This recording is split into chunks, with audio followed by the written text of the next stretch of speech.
Здравейте, православные!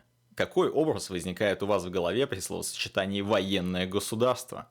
А если добавить слоган «Сопротивление будет стерто»? Уже интереснее, не правда ли?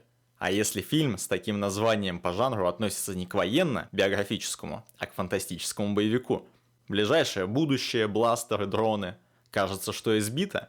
А если привнести в сюжет христианской атрибутики? Да все равно как-то не очень выходит. Ладно, давайте взглянем, что из этого микса могло вообще получиться.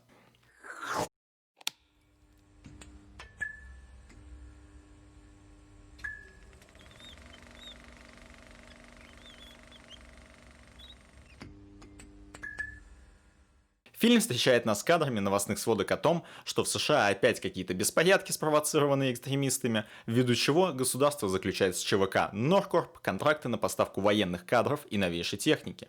А вот и их офис. Знакомьтесь, это главгад Смит, который является главой, судя по всему, этой комнаты. А это протагонист Паттерсон, задача которого по сюжету делать тупое лицо. Ладно, на самом деле его задача дергать свой джойстик. Паттерсон, Да, сэр. воздушное наблюдение на месте? На месте, сэр. Понаблюдаем, как проходит их суперважная операция по захвату баллона с газом, судя по лицу этого типа.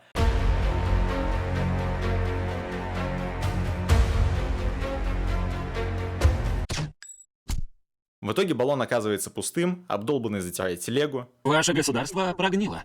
Вы сбились с пути, указанного всем нам Богом. Мне кажется, или эта сцена должна выглядеть немножечко иначе? Ты ебанушка! Ты че сделал? Ну вот, другое дело. После чего Л.А. уничтожается ядерным взрывом вместе с родными Смита. Экстремист кончается, а нас переносит.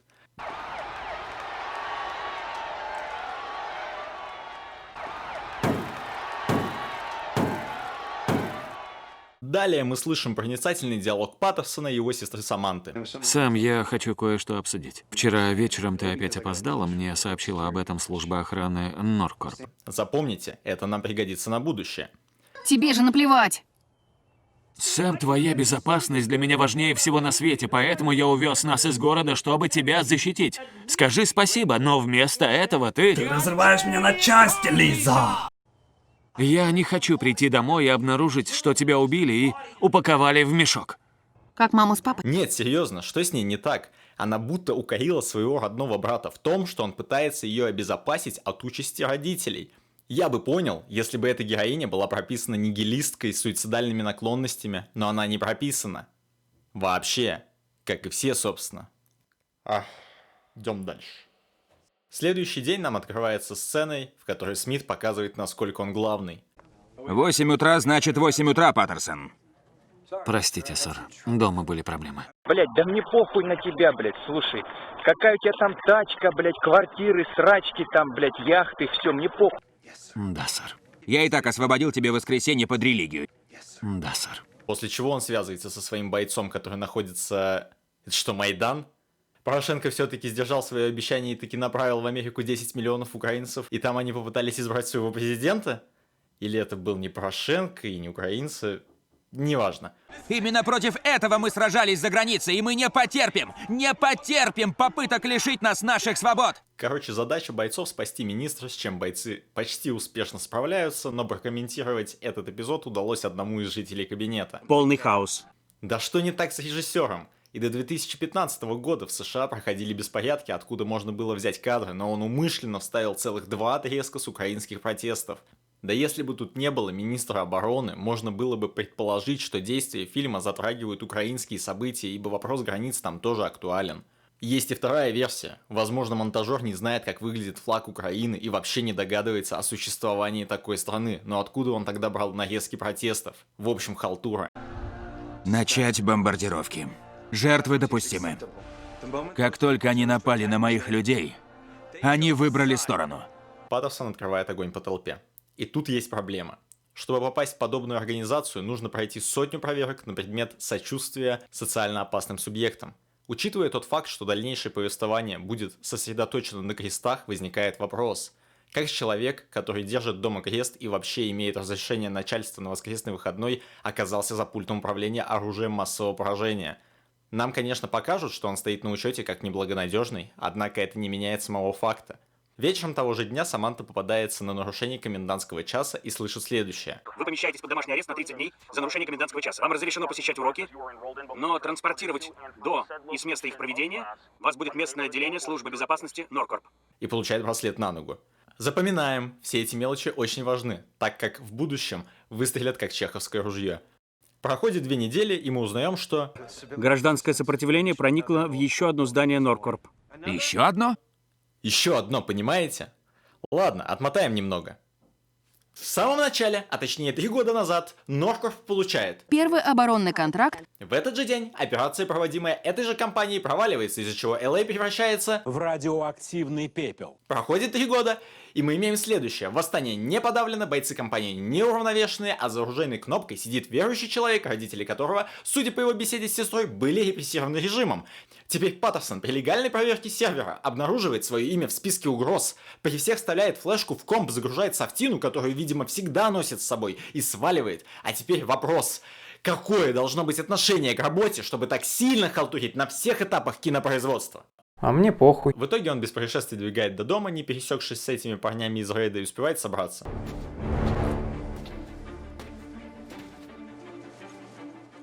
В ходе напряженной перестрелки с этими же парнями, человек, задача которого сидеть за джойстиком, убивает обоих, сделав 4 выстрела из револьвера. В следующей же сцене борьбы, но уже с дроном...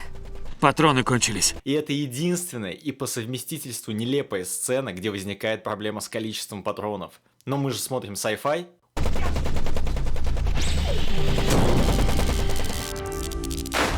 Увидели? Запомните, ибо эта штука больше не появится в фильме. Далее они добегают до какого-то склада, туда же прибывает отряд зачистки. И, кстати, если бога нет, то кто даровал такую силу Паттерсону? Еще и бластер единственный на отряд. Прям божественное провидение какое-то. Это что, Лизун из Ghostbusters? Ведь только Лизун мог пройти насквозь, навредить, но не оставить и следа.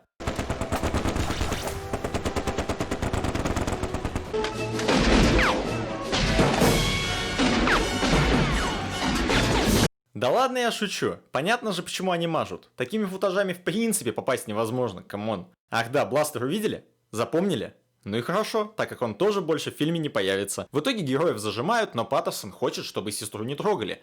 Поэтому согласен сдаться в обмен на безопасность сестры. Сестру забирают, но он не сдается. Паттерсон, Эндкот, выходи, или мы тебя убьем. Нет, я не выйду, пока вы не свяжетесь с командиром Смитом. У меня для него кое-что есть. Кто-нибудь, пристрелите его. В итоге мы имеем следующую сцену.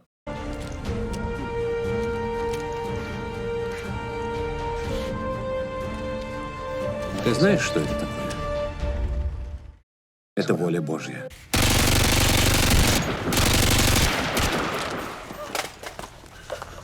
Действительно, иначе как волей Божьей такую меткость стрельбы с бедра объяснить невозможно. Это оказывается Джек, повстанец из потасовки с министром. В итоге они объединяются и куда-то идут. В следующей сцене на склад прибывает троица из начала фильма и быкует на остатки выживших. Кто это вообще такие? Откуда они вообще взялись? Если они были на складе во время потасовки, то почему не участвовали в перестрелке? В общем, за охоту на Паттерсона берется эта троица. Когда туда дойдем, сможем запастись оружием, а потом встретимся со вторым отрядом и отправимся в убежище. Там мы держим сирот убитых граждан. Чиновники про них не знают. Иначе уже давно бы отправили беспилотники. Чем вы лучше? Последние недели невиновные умирают из-за таких, как вы. Может, вы их и убили? Может, вы их и убили? Может, вы их и убили? Происходит диалог, в ходе которого они договариваются. Паттерсон дает софтину в обмен на сопровождение до Канады, но потом происходит следующее. Сэм, в чем дело? Нога очень чешется.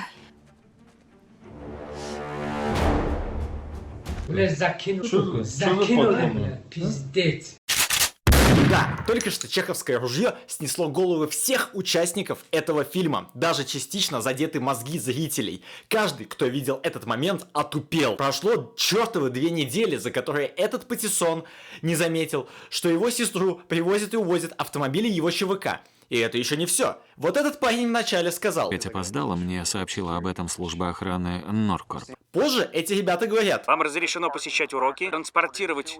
Вас будет местное отделение службы безопасности Норкорп. О масштабах похуизма сценариста мы уже узнали. Но как режиссер-то допустил, чтобы это попало в ленту? До сих пор похуй. Постой! Нет! Боже! Лоренс! Что ты делаешь? Что ты делаешь, Лоренс? Нет. Он просто срезает браслет, и они уезжают к очередным руинам посреди пустыни. Ты серьезно? Я не умею этим пользоваться. Поверни, нажми, и ты в игре. Расскажи еще раз, как ты стал лидером успешной ячейки сопротивления. Повернул, нажал и вошел в игру. И где сироты, о которых ты говорил? Повернул, нажал. Это, блядь, не игра, это просто пошли не нахуй.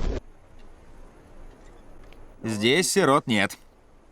Что означает эта игрушка? Куда делись дети? Были ли вообще они? Или ополчение с небесного Иерусалима просто забайтил? Не переживайте. Все эти вопросы останутся без ответа. Далее нас снова ожидает великолепная сцена перестрелки, в которой, по законам жанра, бойцы какого-то супер-пупер элитного отряда не могут попасть по целям, которые прячутся за каким-то хворостом посреди пустыни. И, судя по этой сцене, шлем им нужен только для того, чтобы от нескольких пуль в него рухнуть навзничь. И даже если мы предположим, что это единственная их слабая точка, то стоять на одном месте посреди, мать вашу, дороги все равно не лучшая идея. В общем, пулеметчики кончают, и происходит Небольшой расход. И вот уже спустя некоторое время наши герои топают в ночи, но тут происходит следующее. Наверное, животные. Снимали этот фильм. Уилл, прием. Уилл? Ты еще громче крикни, ведь средства связи в подобных условиях нужны именно для этого. Но Уилл решил закосплеить Лю Кенга. А христианин такой: ах ты шаулинский слюнтяй. А Лю Кенг такой: следи за языком. Лучше я вырву твой. Ну и вырывает его за кадр, судя по тому, что на лице появляется кровь. После чего Лю укладывают спать и, не забывая про манеры, вежливо отвечают на звонок вместо него.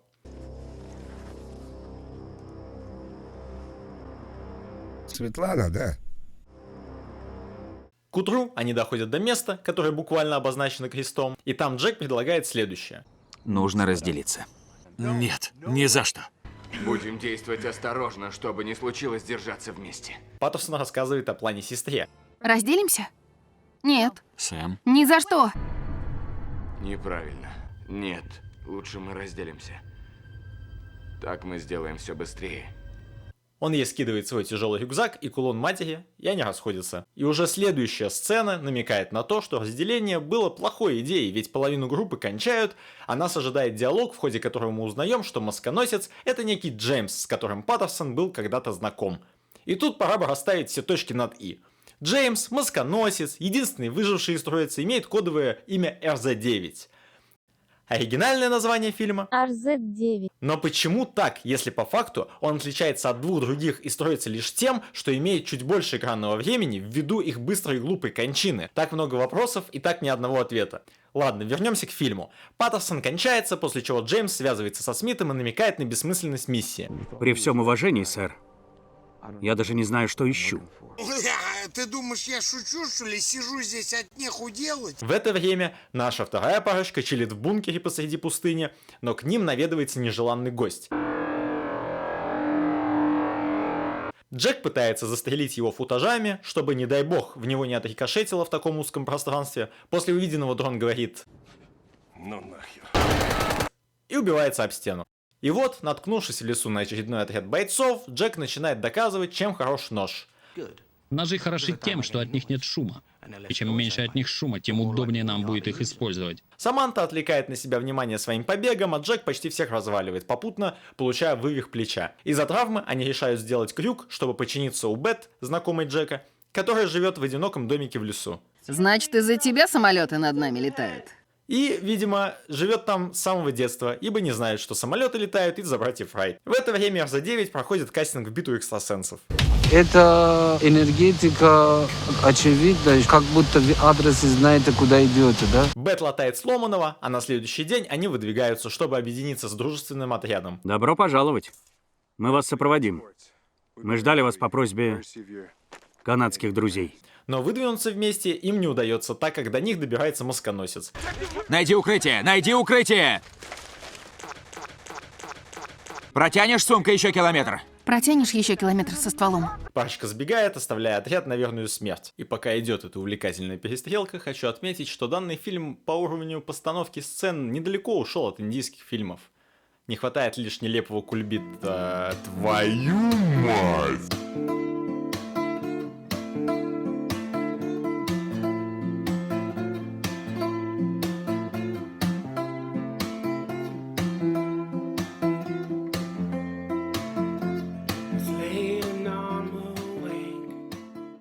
Джек говорит: «Беги!» И остается, чтобы задержать РЗ-9. Начинается финальная драка, в ходе которой слоган верующего «Стволы для лохов, нож, выбор мастеров» остается неизменным. Но в этот раз он кончается. Ну хоть Сэм благополучно сбежит. Да что с твоей скоростью? Вытащи все. В сумке оказывается лишь крест до Библии. И это ты с собой тащила? 1000 километров! Брат сказал, что его признали виновным по ошибке. В чем его обвинили? В вере в Бога. Но тут возникает другой вопрос. Если в прошлый раз, допустим, за кадром, блондинчик мог обыскать труп Паттерсона, то почему здесь он верит ей на слово? Ну что ж, сопельки берут вверх, и он ее отпускает. Ты сбежала. Твой друг меня остановил. Но фильм на этом не оканчивается. Джеймсу помогают с водными процедурами. Постойте-ка, это что, автомойка? Это такой намек на то, что РЗ-9 машина? Да неважно. Смит напоминает о том, что было 3 года назад. Всех убили религиозные фанатики. И я поклялся, что уничтожу понятие религии ради безопасности страны. И решает вскрыть карты. Ее брат работал в Центре управления особыми операциями. Случайно увидел свое имя в списке наблюдения. Заморозил нашу систему программный стражник. Запустил другую программу, которая влезает на карту памяти. Когда мы отправили тебя и твой отряд, они поменялись. Так а какого черта ты не сказал в тот раз о том, что нужно изъять флешку? Файлы программы на 48 часов стали доступны всем гражданам и бойцам сопротивления. Нам удалось ее закрыть, но урон уже был нанесен. Мы потеряли сектора 3, 4, 7 и 15, 24, 7, 15, 4, 7, 4. А вообще, давайте разберемся. Фильм назван в честь вот этого чувырла, которая не выполнила за фильм ни одного основного задания. Вот этот Боров и вовсе допустил до пульта управления оружия потенциального экстремиста. Этот овощ вообще пустил ракеты по протестующим. Сестра овоща отлично сыграла роль курьера. Ну и Джек, на удивление, единственный, кто справился со своей задачей. Царствие ему небесного. Ну а в конце нам показывают Саманту в составе какой-то новой, видимо, Святой Троицы.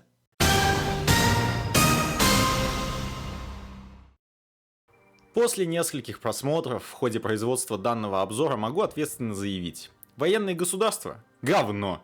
Этот фильм не стоит никаких денег, он не держит драму, имеет линейный сюжет и откровенные сценарные ляпы. Количество спецэффектов крайне скудное. Складывается ощущение, что дрон и бластер принадлежали кому-то из съемочной площадки, но мама позвала его кушать, и он забрал их с собой. Возможно, стоит отметить, что это первая полнометражная картина Иэна Карсона, однако он имеет десятилетний опыт в производстве короткометражных фильмов подобной тематики, и после такого опыта выходит фильм, который действительно больно смотреть. Он буквально высасывает из тебя все соки, и если в первый раз ты можешь посмотреть его и воспринять его как комедию, то последующие разы ты можешь потерять часть мозга. К слову, на Кинопоиске есть одна, но обширная рецензия на этот фильм, где зритель задается вопросом: для кого это снимают? У меня тот же вопрос. Этот фильм мог бы быть своеобразной витриной спецэффектов, коли режиссер связал свой творческий путь с данной стезей. Этот фильм мог быть комедией, если бы в сценарий добавили шуток. Этот фильм мог быть просто нормальным, если бы из него вырезали все косячные сцены. Но что сняли, то сняли. А нам остается лишь смотреть. С вами был Triple Pig. Подписывайтесь, ставьте лайки, вступайте в нашу группу ВКонтакте, а также подписывайтесь на наш телеграм-канал. Все ссылки в описании. До скоро!